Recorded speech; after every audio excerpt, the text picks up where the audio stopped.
Hello students, welcome back to Sigma coaching classes. Students, आज हम इस वीडियो में हमारी जनरल इंग्लिश क्लास 10 के 4 चैप्टर चिल्ड्रन के लॉन्ग आंसर टाइप क्वेश्चंस को समझने वाले हैं। दोस्तों, बहुत अच्छा चैप्टर था चिल्ड्रन, जिसे एचडब्ल्यू लॉन्ग फेलो द्वारा रिटर्न किया गया है। तो आइए दोस्तों, हम बिना देर किए अपने चैप्टर को समझते हैं। स्टूडेंट्स, इस चैप्टर का जो सबसे फर्स्ट लॉन्ग आंसर है वो क्या है? व्हेन मीन्स कब, प्रॉब्लम्स मतलब परेशानियां, ऑफ द पॉइंट मतलब कभी की, एंड मतलब समाप्त हो जाती हैं, एंड मतलब और, रायमंड मीन्स क्यों। इस एंड का मतलब होता है दोस्तों समाप्त हो जाना, इस एंड का मतलब होता है और। तो क्वेश्चन का मतलब क्या हुआ? व्हेन मीन्स कब, प्रॉब्लम्स ऑफ द पॉइंट कभी की परेशानियां समाप्त हो जाती हैं और क्यों। So when do the problems of the point and why मतलब कभी की परेशानियां कब और क्यों समाप्त हो जाती हैं। तो आइए स्टूडेंट समझते हैं हम क्यों और कब पॉइंट की परेशानी समाप्त हो जाती है। तो सबसे पहले व्हेन का आंसर दिया हमने, when the poet looks, when the poet looks, when the poet looks, when means जब, पोएट मतलब कभी, लुक्स मतलब देखता है। व्हेन द पोएट लुक्स, जब कभी देखता है, क्या देखता है? एंड हियर्स, और सुनता है। When the poet looks and hears, जब कभी देखता है और सुनता है। तो क्या देखता है, क्या सुनता है? तो वो क्या सुनता है? Eight the children playing, eight the children playing मतलब बच्चों को, प्लेइंग मतलब खेलते हुए, एट द चिल्ड्रन प्लेइंग मतलब बच्चों को खेलते हुए। When the poet looks and hears at the children playing, इसका मतलब क्या हुआ? जब भी कभी बच्चों को देखता है और सुनता है, क्या करते हुए देखता है और सुनता है? चिल्ड्रन प्लेइंग, बच्चों को खेलते हुए। जब भी बच्चों को वो खेलते हुए देखता है और उनकी आवाजों को सुनता है, then his all the problems, then is all the problem, then मतलब तब, हिज मतलब उसकी, ऑल द प्रॉब्लम्स मतलब सभी की सभी परेशानियां, वैनिश अवे, वैनिश अवे मतलब समाप्त हो जाती है। वैनिश अवे मतलब समाप्त हो जाना। क्या हो जाती है दोस्तों? वैनिश अवे, समाप्त हो जाती हैं।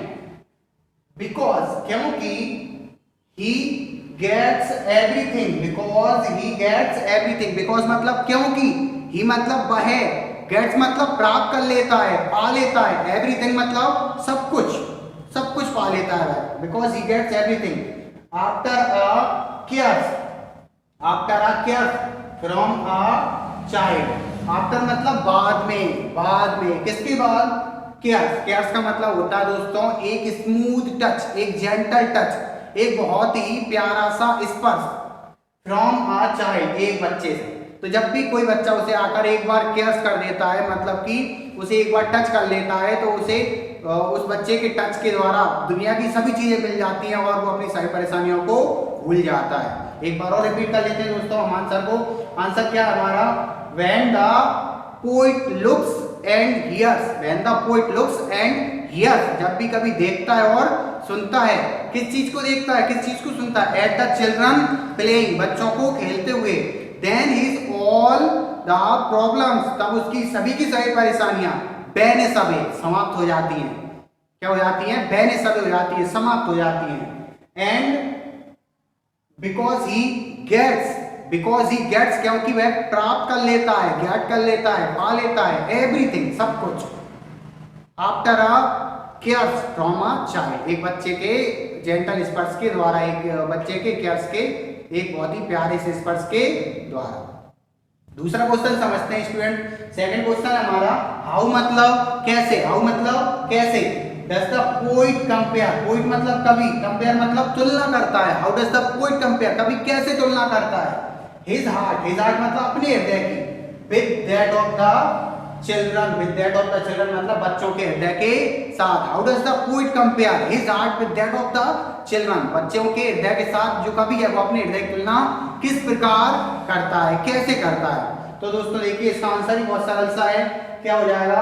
The poet considers that, the poet considers that, poet मतलब कभी, कंसीडर मतलब होता है दोस्तों मान लेना, किसी चीज को स्वीकार कर लेना। द पोएट कंसीडर्स दैट, कभी मानता है कि birds and sunshine, birds and sunshine का मतलब क्या हो दोस्तों? बर्ड्स मतलब पक्षी और सनशाइन मतलब धूप। Birds and sunshine lie in the hearts, lie मतलब स्थित होते हैं, इन द हार्ट्स मतलब हृदय में, किसके हृदय में स्थित होते हैं? Of the children, of the children. यहां तक समझे पहले दोस्तों? द पोइट कंसिडर्स दैट, कवि मानता है कि the birds and sunshine lie in the hearts of the children.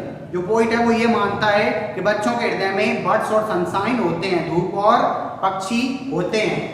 But मतलब परंतु, in his heart, but in his heart, परंतु उसके हृदय में, परंतु उसके हृदय में the bind of autumn, the bind of autumn, bind of autumn ये कंप्लीट वर्ड है दोस्तों, इसका मतलब होता है पतझड़ का मौसम। But in his heart the bind of autumn, परंतु उसके हृदय में क्या है, बाइंड ऑफ ऑटम है, मतलब कि उसके हृदय में पत्ते गिर रहे हैं। और यहाँ पे क्या है, बर्ड्स एंड सनशाइन है, जहाँ पे बर्ड्स और सनशाइन होता है वहां पे क्या होता है, बसंत ऋतु होती है, यहाँ पे हरियाली रहती है। तो वो अपने हृदय की बच्चों के हृदय से तुलना करके बता रहा है, तो उसके हृदय में पत्ते गिर रहे हैं, बाइंड ऑफ ऑटम है, और बच्चों के हृदय में एकदम हरियाली है। और भी कुछ कह रहा है वो आगे, और क्या कह रहा है, child's heart, a child's heart मतलब एक बच्चे का हृदय, अ चाइल्ड्स हार्ट मतलब एक बच्चे का हृदय। इट्स लाइक, लाइक मतलब की तरह है, किसकी तरह, is like the flowing river, flowing river मतलब बहती हुई नदी, फ्लोइंग रिवर मतलब बहती हुई नदी।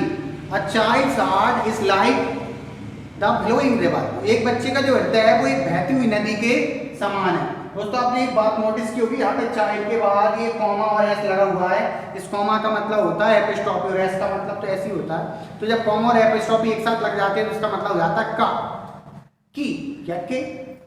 तो क्या हो गया आंसर, अ चाइल्ड्स हार्ट, एक बच्चे का हृदय, बच्चे का हृदय is like the glowing river, like मतलब कि ऐसा है, किसके जैसा, ग्लोइंग रिवर मतलब बहती हुई नदी के जैसा है। एज मतलब क्योंकि it is pure and Holi, it is pure and Holi, pure मतलब शुद्ध, सभी को पता है, और होली का मतलब वो होली नहीं जिसमें हम गुलाल लगाते हैं, रंग उड़ाते हैं, इस होली का मतलब दोस्तों पवित्र, because it is pure and Holi, क्योंकि ये एकदम पवित्र है, होली है, और प्योर मतलब एकदम शुद्ध है। तो बच्चे का हृदय एकदम प्योर और होली होता है, ऐसा पॉइंट बताना चाह रहा है। तो इस प्रकार उसने दोनों के हृदय के, बच्चे के और खुद के हृदय की तुलना की है।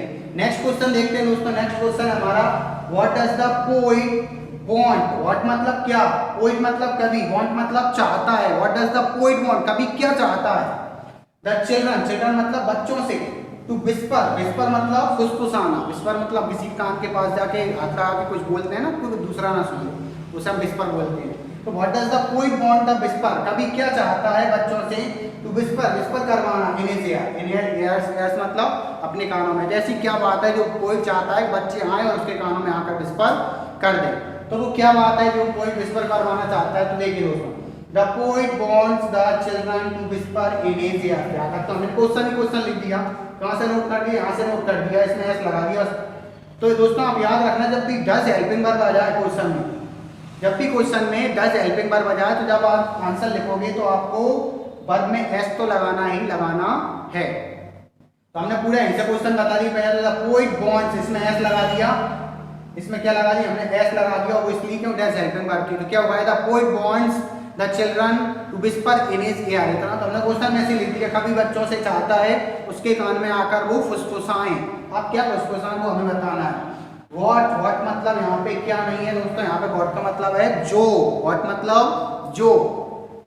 द वर्ड्स, वर्ड्स मतलब पक्षी, and the winds, the birds and the winds, birds मतलब पक्षी और वाइंस मतलब हवाएं, पवनें जो चल रही हैं चारों ओर, आर सिंगिंग, सिंगिंग मतलब गा रहे हैं। What the birds and the winds are singing, जो पक्षी और पवन गा रही है, उस चीज को कोई चाहता है कि बच्चे आकर उसके कानों में बताएं। In their sunny atmosphere, their मतलब उनके, सनी मतलब धूप से भरे हुए, एटमोस्फियर मतलब वातावरण में। तो पोइट ये चाहता है कि हे बच्चों, तुम्हारा जो धूप से भरा हुआ वातावरण है उसमें जो वायु है, जो पवन है, जो वाइंड है, वो क्या गा रही है, पक्षी क्या चहचहा रहे हैं, तुम आओ मेरे पास और मेरे कानों में फुसफुसाकर मुझे बताओ। एक बार और समझ लेते हैं दोस्तों, क्वेश्चन था हमारा, what does the poet what does the poet want the children to whisper in his ear, कभी बच्चों से क्या फुसफुसाना चाहता अपने कानों में। तो आंसर क्या हो जाएगा, the poet wants the children to whisper in his ear, to whisper in his ears what the winds and birds are singing in their atmosphere। Students हमारा फोर्थ क्वेश्चन कुछ इस प्रकार है। फोर्थ क्वेश्चन है हमारा व्हाई। व्हाई मतलब क्यों। The poet, poet मतलब कवि, से मतलब कहता है। व्हाई डज द पोइट से, कवि क्यों कहता है। क्या कहता है, दैट मीन्स कि, कवि क्यों कहता है कि द चिल्ड्रन आर, चिल्ड्रन मतलब बच्चे, आर बेटर देन मतलब की तुलना में अच्छे हैं। ऑल द बैलेट्स, बैलेट्स का मतलब होता है दोस्तों पोयम्स या स्टोरीज या कोई सॉन्ग्स जो कभी गाए गए हैं। बैलेट्स का मतलब मोस्टली पोयम होता है, कोई ऐसी पोयम जो कभी बहुत पहले सुनाई गई है, उसका मतलब होता है बैलेट्स। तो जो पोइट है वो बच्चों की तुलना बैलेट से करता है और वो ये कहता है कि जो बच्चे हैं वो बैलेट्स की तुलना में बहुत ज़्यादा अच्छे हैं, वो बैलेट से ज़्यादा बेहतर बताता है किसी बच्चों को। तो आइए हम समझते हैं दोस्तों ऐसा वो क्यों बोल रहा है। तो जो हमारा आंसर दोस्तों क्या है, the poet considers that, the poet considers that, ऐसा ही हमने पहले एक क्वेश्चन में लिखा है। द पोइट मतलब कवि, कंसीडर्स मतलब मानता है, दैट मतलब कि। The poet considers that, the poet considers that, कवि मानता है कि, कवि क्या मानता है, that the children are better than, the children are better than all the ballads, all the ballads. इतना तो हमने क्वेश्चन में देख लिया। क्या लिखा हमने अभी, द पोइट कंसीडर्स दैट, कवि मानता है कि the children are better than all the ballads, the children are better than all the ballads, कवि मानता है the children are better than all the ballads. Because, अब यहां से हमारा आंसर स्टार्ट होगा। बिकॉज मतलब क्योंकि, because children spread, because children spread joy, because children spread Joy. Joy का मतलब सबको पता है दोस्तों, जॉय मतलब खुशी, और चिल्ड्रन मतलब बच्चे, और स्प्रीड मतलब होता है दोस्तों फैलाना।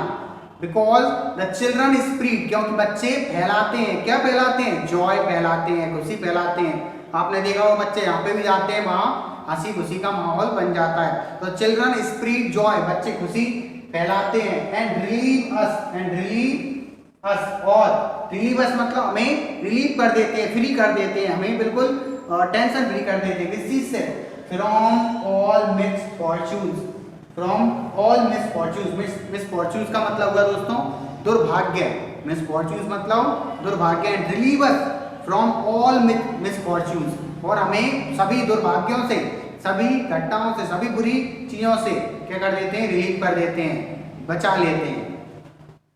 ही compares them, he compares them, he मतलब वह, कंपेयर्स मतलब तुलना करता है, देम मतलब उनकी, उनकी मतलब किसकी, बच्चों की।